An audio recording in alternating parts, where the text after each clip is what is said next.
What was Putin's intention in the war? Not the propaganda that's written about this. Oh, that they failed and he was going to take over Ukraine.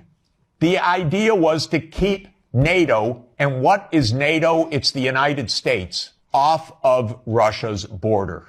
No more, no less. When the Soviet Union ended in 1991, and an agreement was made that NATO will not move 1 inch eastward.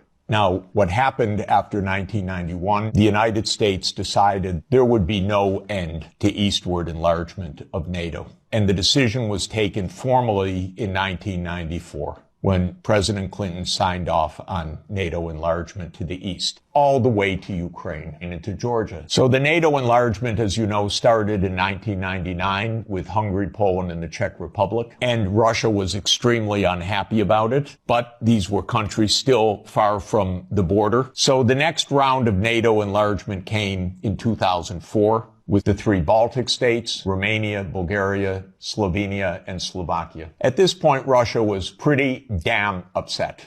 So as everybody recalls, in 2007, President Putin said, stop, enough. And of course, what that meant was in 2008, the United States jammed down Europe's throat enlargement of NATO to Ukraine and to Georgia. This is right up against Russia.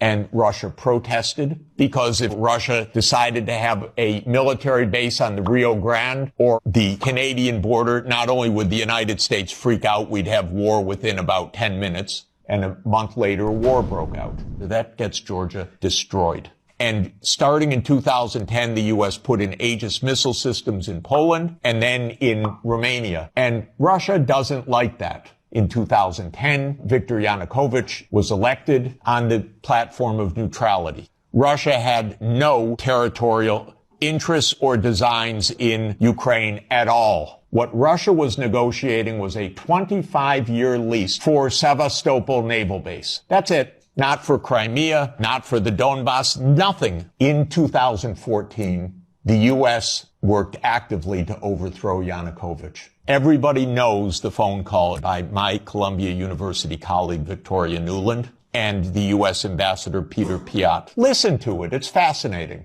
I don't think Cleach should go into the government. I don't think it's necessary. I don't think it's a good idea. I think Yats is the guy who's got the economic experience, the governing experience, and, fuck the EU.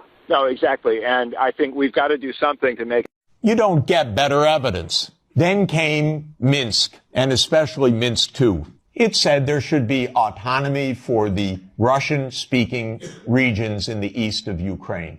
It was supported unanimously by the UN Security Council. The United States and Ukraine decided it was not to be enforced. There were many thousands of deaths in the shelling by Ukraine in the Donbass. And one of the issues on the table in December 2021, January 2022, was, does the United States claim the right to put missile systems in Ukraine? And Blinken told Lavrov in January 2022, the United States reserves the right to put missile systems wherever it wants. So the war started. What was Putin's intention in the war? It was to force Zelensky to negotiate neutrality. And that happened within 7 days of the start of the invasion. Ukraine walked away unilaterally from a near agreement. Why? Because the United States told them to. The idea was that there would be Ukraine, Romania, Bulgaria, Turkey, and Georgia that would deprive Russia of any international status by blocking the Black Sea. And the American senators, who are as nasty and cynical and corrupt as imaginable, say this is wonderful expenditure of our money because no Americans are dying.